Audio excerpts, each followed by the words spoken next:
very excited about. Here she Hello. is. Hello. We did better this time. We did a lot better this time. The first time was me literally but trying to figure it out while we were live. Good times. You live and learn. Everything in Yes. small steps, right? Right. So this is our second live together. Mm-hmm. Sleep Essentials, here we come. Here we come. So This one time we're thing I talking wanted about to, health. yes, we're talking about sleep and health. So one of the things I wanted to say also is Gabby and I are behavioral sleep specialists. So sometimes we'll refer to Dr. Matthew Walker, who is a doctor and a researcher. Mm-hmm. So we'll refer to him because he's an expert in the field, but that's not us. We are behavioral sleep specialists. So we control the environment to help you sleep better. And this is for the students that we work with as well. Correct. So that's how we got started, writing behavior plans for a living.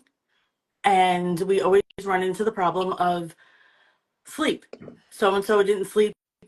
Billy didn't sleep. Billy's been up since 5. Billy's exhausted. Yep. And so forth.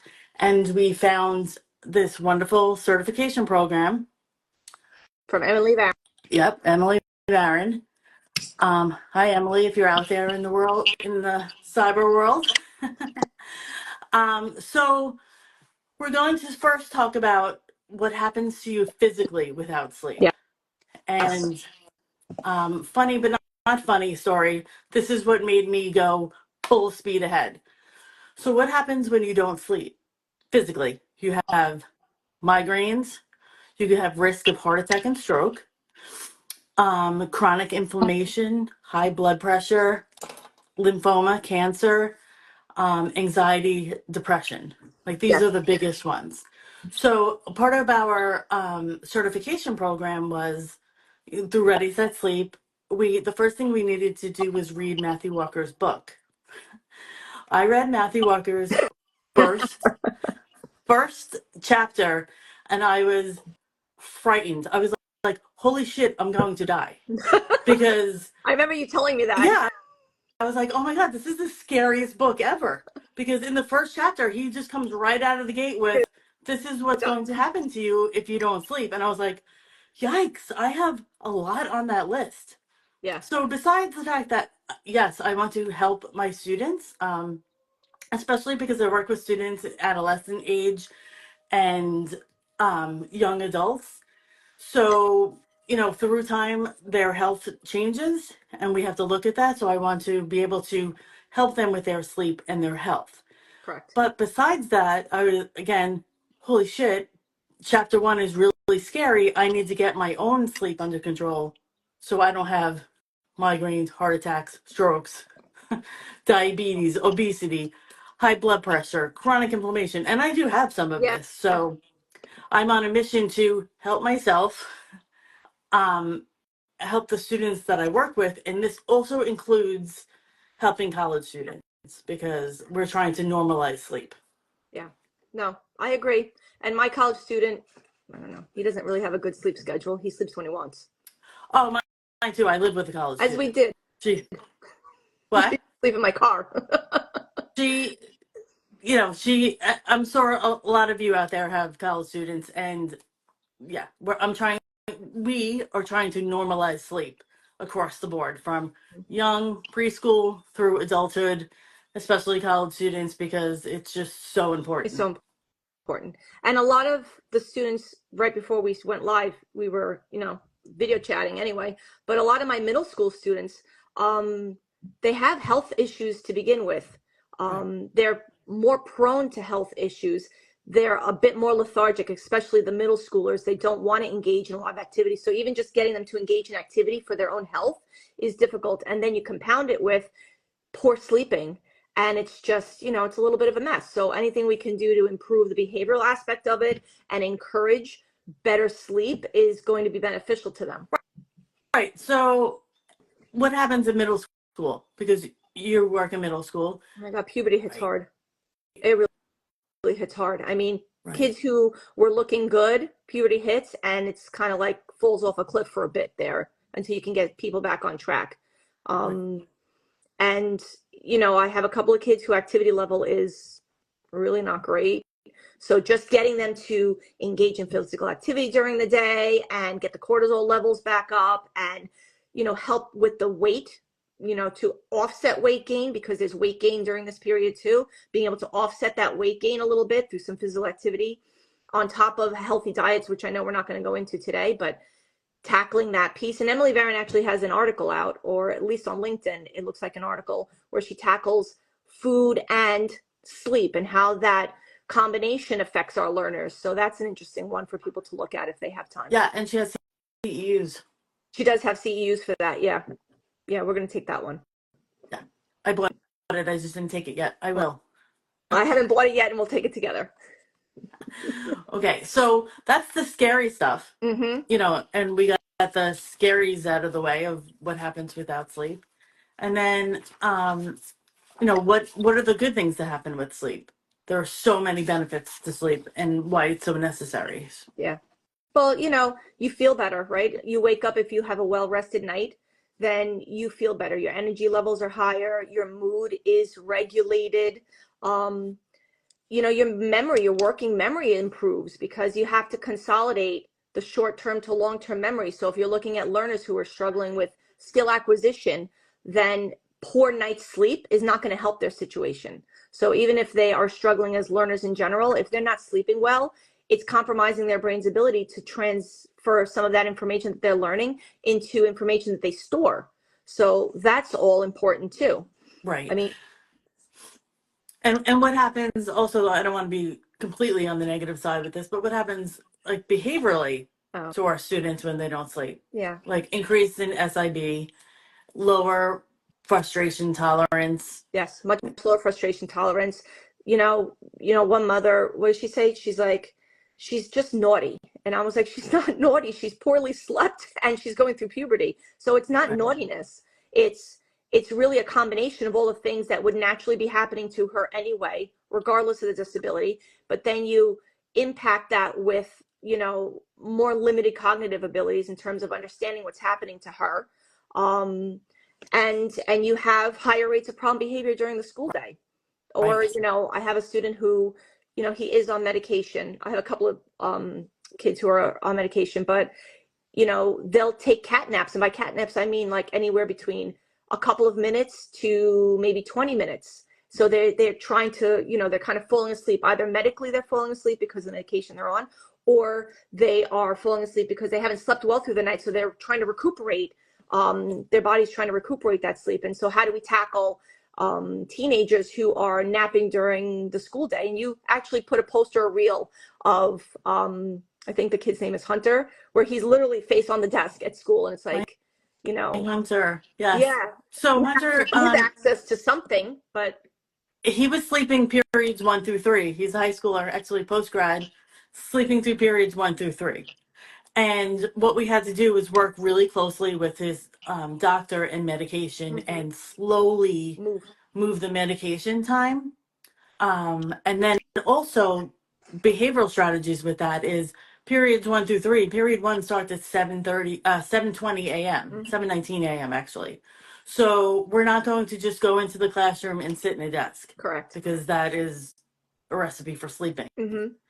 So with the medication time changes, like I said, we did with his doctor, we don't go directly into the classroom and sit at a desk. That's when our jobs come in, because our post-grads have a lot of job training, vocational training, living training, adaptive living training, independent living training. So we hit the ground running up on our feet doing jobs around the building. So his first job is to do something in the main office, and he puts out like 30 mailings, and then we just continue from there. So that's how we adapted his environment, but also worked with his doctor. And at times, like going, like that's the whole point, is to get us moving. So in lieu of like exercise first thing in the morning, which they do, you know, recommend that you do that earlier in the day, this gets the cortisol levels moving in a different way, which is keeping him busy, keeping him motivated, keeping him mentally active, but things that are maybe not mentally demanding at the same time, because he's coming in groggy and cranky and tired. Right. So what is that? That's low demand, high reinforcement Yep.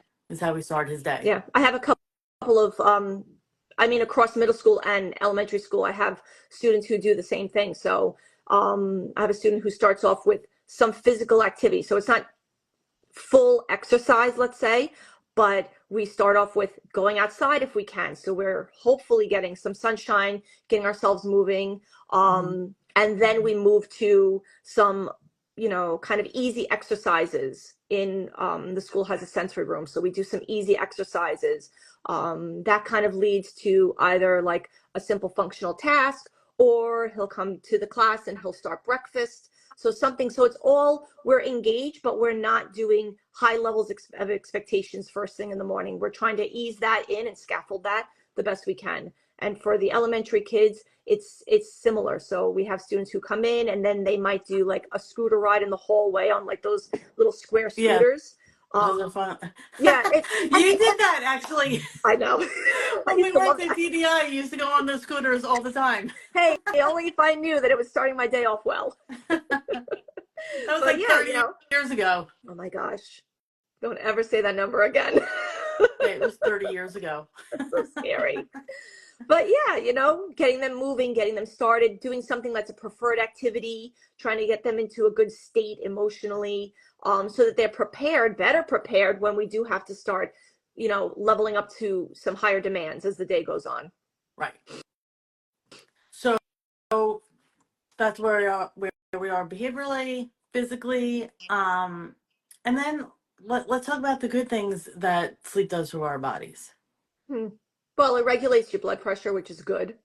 Right. It regulates your emotions, which we all need. I mean, it's difficult to teach social skills and emotional regulation to begin with, to some of my learners, in terms of how are they going to learn it? How are they going to process the information? How are they going to use it? So if they start off in a better state, it makes things a little easier for us as educators. Right.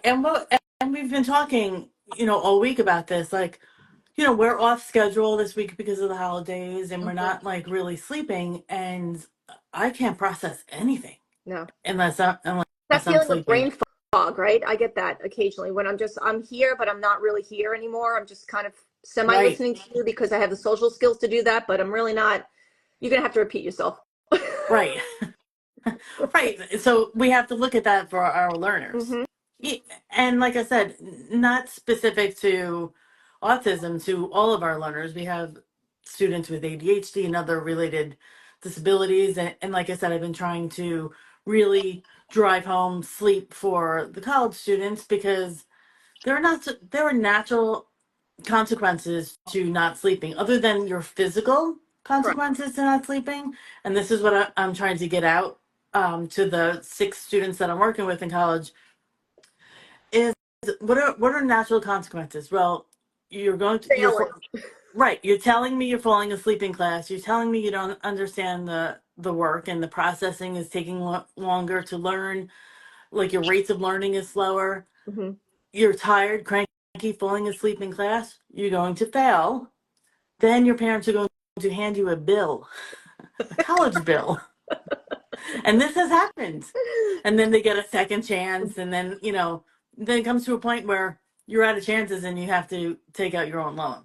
Yeah. So I do have one student that we're working, we have a million proactive strategies in place, but just wanted to really remind her of natural consequences of not sleeping, and just generalize to life. What do you find with college students really hits home? So with the adult kids that you're working with, what's the thing that kind of like is their aha moment? Do they have an aha moment where you're like, it's this, or do you find that it's mostly like they have to kind of roll through the consequence, feel the consequence hit, and then they're like, all right, I should be doing better for myself?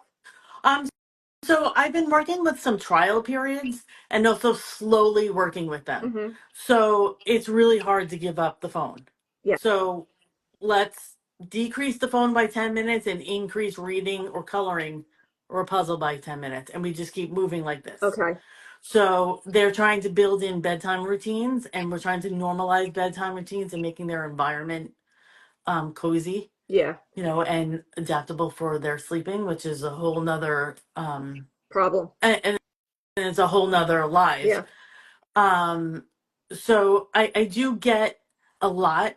I don't have enough time, and we're trying to make time. Gotcha. Yeah. All right.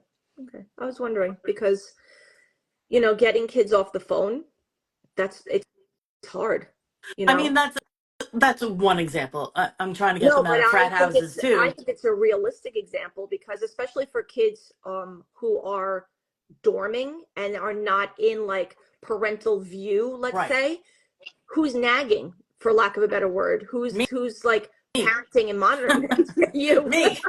You're the nag. Yes. And like I said, it's not just the phone and building a bedtime routine. Is you don't have to go to every frat party. Correct. It's okay. You can skip one and get some sleep. Yeah. Which is hard socially because of FOMO. Right. Yeah.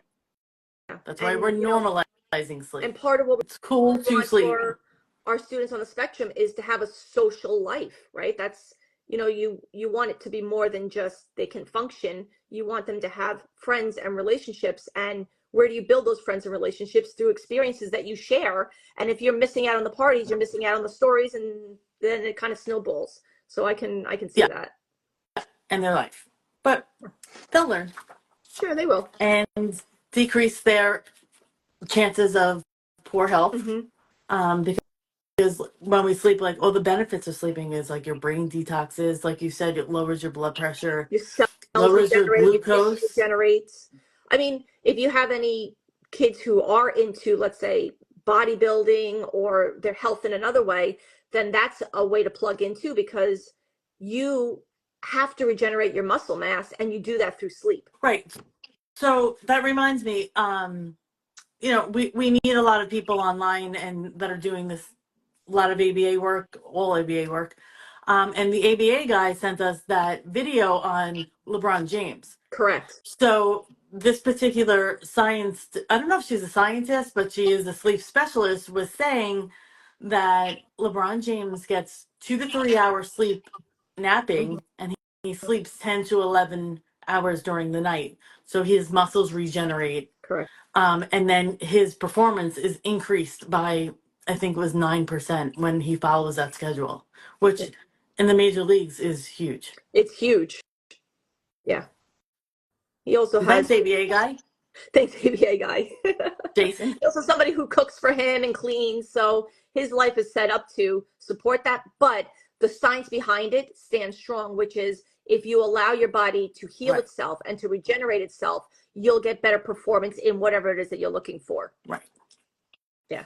I just thought, and it's a bit, like you said, it's a very extreme example, but it's one that hits home and is so true because he's Yeah. Well, I he's mean, look at LeBron your James. daughter and my son. So I can tell the way he walks out of his bedroom door what kind of a night's sleep he has. And I'm sure that they can tell with me too. But the point is, like, if we have some control, then we should execute some control over our own sleep patterns. Right. And the more you sleep, it also works on your anxiety. So it's like lowering your blood pressure. It's like you said, regenerating cells. Mm-hmm. It's working on your emotions. So the more sleep you get, the less anxious you are in general. So this is what we talk about, that sleep is just not a bedtime routine that you have to throw together and follow a schedule. You're working on this all day. So the first thing I say when my daughter or your son is so anxious about their finals, like, how much did you sleep? Yeah. You, Did you, you give yourself those you have to reps? start from the beginning and start at the Yeah. basics. And I mean, I don't know about you because I know that you suffer a little bit like I do, where like things are a little scattered, Yes, I have ADD, I didn't want to ADHD, say it, but the inactive type. yeah. But when I am well rested, I find I can, for lack of better words, almost hyper focus on what I need to focus on. When I'm not rested, I find I'm starting and terminating or just abandoning things that I know I need to do, but I just can't get there because I'm not motivated to get there, even though I want to do the task because it benefits me in some way. I'm not motivated to do the task because I'm exhausted. So it just, I mean, I know it makes sense. I'm sure that people who are listening like that makes sense. But when you're looking at it as how do you support children on the spectrum, you know, we have to help support it in some way because at least for many of my learners, they can't do that themselves. So Right. if We have by, to teach it. yeah, and by empowering parents to understand the benefit and why it's something that you want to work for, you know, we can kind of wrap services around our students. Right. Yeah. All goes back to sleep. All goes back to sleep. Which, by the way, we should go back to sleep ourselves. I'm exhausted. No, I know. Like, again, we're on vacation here in New York. Yeah. I didn't sleep the other day, and I couldn't remember my email address. You had to email, you had to call me. And that's the point, everybody. That's the point. You know, you're suffering. So if we're suffering, you know, our students who maybe can't express that, Right. are struggling too, and they just maybe don't understand why, or they can't make that connection, or even if they can make that connection, can they put themselves into good patterns on their own without supports? So, you know, all of that comes into play. But I don't know, I thought this was helpful because it goes over the health benefits Right. and the impact to our own sleep. It's not just our students, those parents are struggling too. So now you have parents who are not sleeping, marriages that are struggling, or you know, there's more conflict in the marriage because of that. So you want to be able to generate better sleep, and it will have a positive impact on the entire family. And for siblings of children who don't sleep, they have psychosomatic symptoms. They struggle with their own sleep. Their behaviors increase, even if they're not on the spectrum.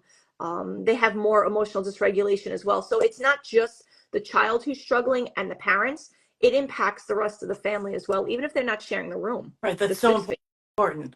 Mm-hmm.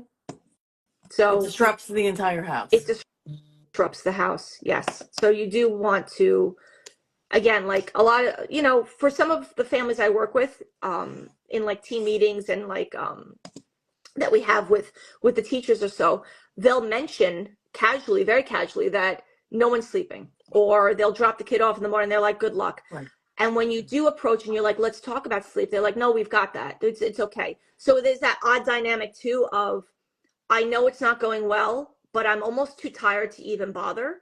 Right. So I allow the current, I don't know, like situation to continue to perpetuate. And the younger we can get them, the better off, you know, before these types of habits kind of really take root, or these dependencies. And we can maybe impact better health outcomes for our students. But I see that also where they identify something's going on, but they're really just tired, or they try something, let's say, you know, maybe like a family recommendation, or even a recommendation that maybe we start talking about, but they might abandon it because they're tired themselves. So getting parents into a good schedule and getting their health back on track is important, but it's not easy. Right. Well, recruit family members to help you out if you can, just to get a jump start and get the ball rolling, and to help out. I've done that myself. I'm one of 6 siblings. We help each other out. I only have one recruit whoever you can. And like we always say, we're in the field, like small steps. Yeah.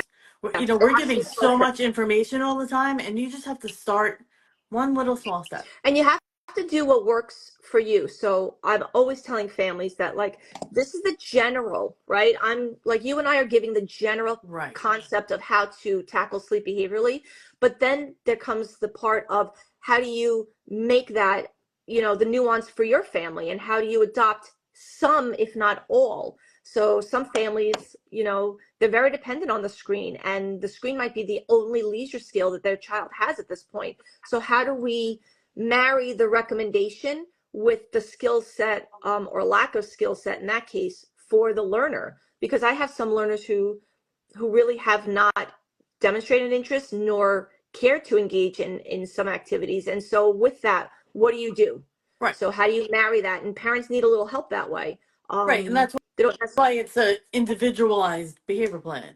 Yeah. Yeah. Absolutely. Absolutely. And they're not, you know, they don't have to work alone. So if they have either you know, BIS support or home support in the house, or they have their child's in a day program where they have access to BCBAs, those BCBAs can help formulate that as well. So long as they understand the structure of what's coming or what they should be looking to do. Right. With a little guidance, they can do that on their own. They don't need to be, you know, with a sleep behavioral specialist, let's say, not to say Right. that you don't want one, but you can do this with good guidance Right. and good support from BCBA or from a behavior analyst and, you know, a good home program. So, you know, it's about developing skill levels on top of developing good routines and on top of treatment. So Perfectly said. well, I hope so. Does anyone have any questions before we wrap up? Like I said, this is our mini series. We're going to do one or two more. We did one, I think, 2 weeks ago. Yeah, some more time before Christmas because it was preparing for the holidays. Yes. And then Thank you, Erin. thank you, Erin. We're going to continue our mini series, and we'll keep you posted. Yes. Thank you, everyone who joined us. Like I said, we're newbies on this, so we're just gonna keep going with Yeah, it. lives are new to us. Yes. We'll figure it out. Thank All you, right. everyone who joined. Thank you, guys. We'll talk to you later. Bye, everyone. I don't know how to get off this. I'm going to invite Gabby right now.